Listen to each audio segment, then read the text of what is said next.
we are not on one of our normal servers today. So this isn't one of my test worlds, nor is it the old server that I used to do my Let's Play on. This is a survival multiplayer server that I've been invited to join, known as Unorthoblocks. Quite privileged to be invited to come and join here, but starting off here in the spawn, I had a look around and all I could see was either a nether portal, which, yeah, if you're just starting off with no weapons, diving into the nether may not be the best idea, or this incredibly long bridge. So off to town we went and followed the bridge to see where we could get to. Now, I am going to be sitting on this server for a while, hopefully, and working with the rest of the good people on this actual server itself.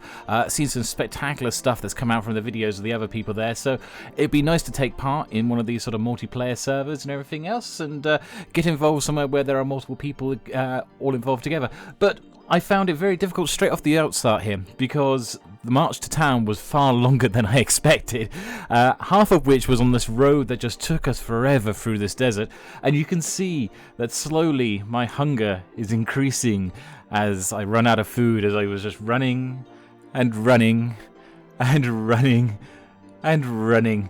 And amongst the deserts and everything else, if we had water in this game as well, I'm sure I would have been dying of thirst by now. Even the cactus was looking tasty, but of course you can't eat that. And I even started eyeing up the cute little bunny rabbits that are hopping around the place. Now my wife would never have forgiven me if I'd actually done that, so we left them be. But we did realise we had to do something, so I found an acacia tree and started building myself some tools up. And we got ourselves a bit more wood to get ourselves going. It's nothing diamond or iron at this stage, obviously. This is just literally right at the beginning. But one thing I did notice, there's a lot of acacia trees on this server, which is quite a change from a lot of servers I've been to. Normally I'm having to hunt around to try and find acacia.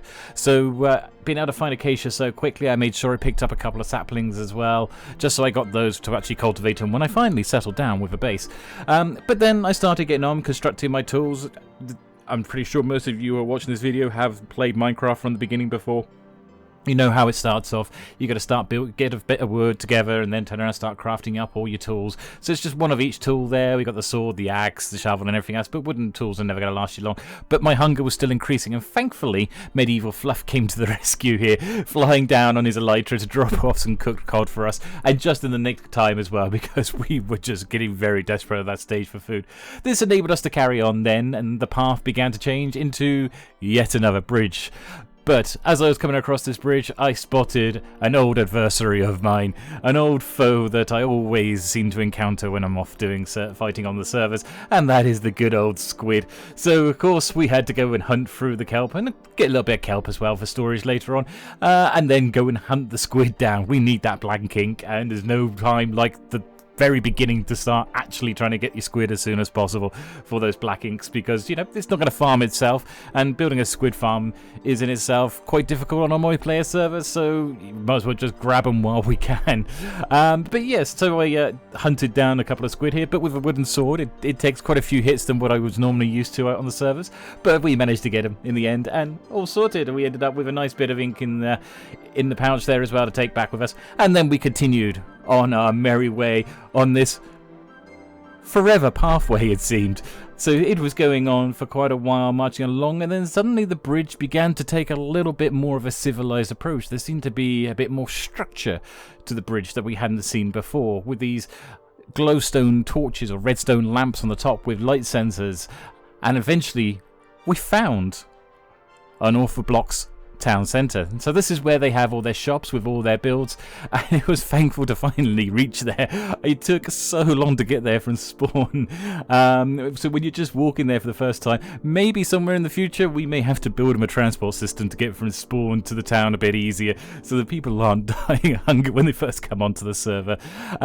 I'm one of 3 people who at the moment who have been recently invited on there. There may be a couple more coming, may not be. I won't spoil who's coming on and who's not, but it looks like we're going to inject a bit more into the server itself as well, and hopefully we'll have a bit of fun. The guys who are already here are seeing great fun already, and they've been very welcoming.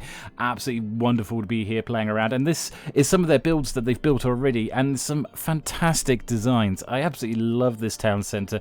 I only got to visit it this once so far, but we'll have to go back in the future and have a look at it and do a proper exploration, because you've got so many different shops here, and one day we'll have to come back here ourselves when we've got enough building materials and build ourselves a few shops and stuff to get us going down down here as well. But at this point, I was realizing that without any wool or anything else like that, I didn't have anywhere to sleep. So Mighty Hay came to the rescue here, and he pointed us in the direction of a sheep pen here and got us some wool farmed up quickly so that we were able to build ourselves a bed so that we were able to sleep. And then shortly after that, we decided it was time to actually head out and start setting down roots somewhere in the world to start building a starter base. So we jumped on a boat, and if the long journey by foot to this place wasn't enough, we decided to embark on an even more epic journey to try and get to a starting location, but this time by sea. On the way, we did get past a couple of builds here. Now, we didn't get a very close look here, but we do get to scan past it. I don't even know whose build this is. Hopefully, one day I'll find out soon enough. But if you do know, please let me know in the comments below whose build that one is. But it was a very cool build as we were passing by. And one day we'll have to go back and have a look at these. We have been promised to have a world tour soon, so we'll definitely go and check that out. And also, Mighty High came back and, as we were on our journey, swung by to drop off all of these wonderful goodies to us. Now, I've never had an elytra in Minecraft. You know, I do all these big buildings and everything else, but I've never done it with an elytra, so I've never used one before. So this is my very first elytra he just given me that I've ever had in Minecraft, along with all these diamond armors and everything else that he gave us as well, and some enchanting books. It was really generous and a really good start there, and some golden carrots as well to keep us going. But we crossed across ice biomes, and we had to go across the coral reef here in the sea, and we continued on for as far as we could go, and it took so long that I wasn't even going to jump out and attack these squid. Actually, a bow would have been much more useful, because when at the surface, they're much easier to hit with a bow at that point. I'm missing my old bow. I'm going to need to get myself that sorted as well. But after a journey across the very 7 seas, we finally came to a land that looked foreboding. It looked grim. It was these forbidding cliffs rising up. And I knew that was the perfect location for me to build my first actual base. So I'm looking down here and I see people may see a mountain, and I saw potential, and so I started digging out underneath the mountain a little cubby hole to be able to put my items while I was stored it, and began chopping down the mountain. Just before I started this, Mighty High revisited us again with a load of iron blocks, which was also useful, so I was able to start using iron tools now instead of the wooden tools. But even so, iron tools took us a little while to start digging down here, but thankfully, as we were getting through this, that nerd from the server also came and visited us and brought some of his diamond tools with him, and you can probably spot the moment that he joined us, and suddenly the mountain just seems to vanish as soon as he arrives. It just speeds by. We're going to go into a time lapse in a minute, because I'm going to show you how my starter base was built over a couple of days, but because we were on the server for a good few hours, this is going to go quite quickly, and I'm going to warn people, if you've got any photosensitivity issues, you've got any problems with flashing lights, just be aware that because the day cycle flashes through quickly, there are some flashing in the next couple of sequences. But I'm going to leave you guys with the time lapse for a minute, and we'll come and join you straight back afterwards.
And there we go. This is our starter house. It's not quite finished yet. There's still a bit more to go. We'll start seeing more of that come shape over the next couple of days. So it's still a little rough in places. There's some glass to be added, some roofs to be added and everything else like that. But it's a good start for now. In the meantime as well, in the process of that, we did some digging as well. We built ourselves a mine shaft. And while we were down in the mine shaft, I was looking for diamonds and I was sort of thinking I'd never seen any diamonds. And what I didn't realise was that I had actually dug right over the top of them. And as I was coming back out, I suddenly realised, oh, there's some diamonds. So as is, I think, what you got to naturally do anytime you start a new series in Minecraft is you've got to record the first time you find diamonds and dig them up. So here we are. This is my very first diamonds I found on the server. And then we came back up to the top there. Now, while we were away, we were visited by Forge 1, who dropped off some coal blocks and a dunce hat, as you've just seen there, which is a bit of an odd one. And he gave us this book which says the dunce cap. Here you go. There, yes, you have got to wear this dunce cap. The dunce cap, I hear you ask, what is it? Well, let me tell you, the dunce cap is the highest form of shame, and you must wear the cap until you pass it on. How do you pass it on? You must simply drop it into the ground next to the player and have them pick it up in their inventory. You must wear the dunce cap until you pass it on. And once you've been given it, you may not return it to the previous player, and you must wear it for at least one episode. You can enchant it, and if you've lost it, you've got to replace it and chuck a diamond and thing, and the aim is to have fun. So really, we've been pranked. We haven't even done our first episode, and we've been pranked by Forge 1 there. But he did also give us a few goodies as well at the same time. We also had a visit by Lady Bex as well, who gave us a black shulker with some shulker shells and chests. So a big thank you to everyone who's made us feel welcome and given us a few gifts when we've joined the server. Very much appreciate it. And I thought I'd take you guys on just a quick tour of what we've built so far. So we're coming through the front door here, and this is the mine shaft that leads us down to our little mining area that you saw a minute ago. And then we've got steps that come up to the middle floor here. And I'm thinking we might build some farms up on this level, little mini farms, not too bigger farms, but some small little type facilities here. And this is going to be my portal room here. You can see I've already built a frame ready to accept the portal once I get myself some obsidian to give myself access to the nether. And I think I'm going to have to do that on the next episode anyway, because I'm going to need nether bricks for the roofing, and I'm going to need some various other things like quartz and everything else from the nether, and some soul sand in order to be able to do some of the things that I'm planning on doing. So we're going to need to visit the nether. And you just see one of my little hidey holes down there where I was also sleeping and putting some of my treasure goods. And then this is my crafting area here. You can see I've also got a little furnace array that I've also set up there. It's not a proper automated one, but it just gives us a little bit more capacity, so we can just chuck some stuff in the chest and let the furnace get on with it, rather than just chucking it straight into a normal furnace. I plan probably in the next episode or two to actually build a full furnace array, so stick around and we'll show you how that plans out as well. And then we come up to here and we got, it's almost at the top floor, we got this bit here that's going to lead to eventually, I hope, a bridge that I'm going to build out to a big tower, and that's going to be my main base. So this is my starter base, which is going to eventually be turned into the entrance into my main base. That's the plan. We'll see how well it sticks to that over time. But we have these lovely airy space. This, as I said, there's still a lot to be done in here. I've got timbers to put in here. The interior obviously hasn't been done properly. And then we come out to here. Now, if you were watching a Shadowversity YouTube video, for those of you who know who he is, been watching, this is the point you would want to cover your ears, because this here is a meticulations, or whatever he says, and he normally screams it all out. It's basically the holes in the side of the battlements that Archers fires down, and all the fantasy developers and everything else always forget that you put these things on the battlements, and he always gets like wound up whenever he sees them. But we included them. We put them in on our one. But this is us on the Unorthoblocks server. This has been less than a week, you know, to get from starting off to where we are. This took a few days. I normally only just be able to play in the evenings, so it's, you know, I'm quite impressed and quite happy with how much progress we got. Still got a lot to do, but it's good to be on the server. I appreciate the welcome, and I hope to see you more. Check out the links below in the videos below in the description below for some of the other people on the server, and I hope you all have a good one. I'm Draken. This is the DrakenWerks, and we're on the Unorthoblocks server. Have a good one. Bye.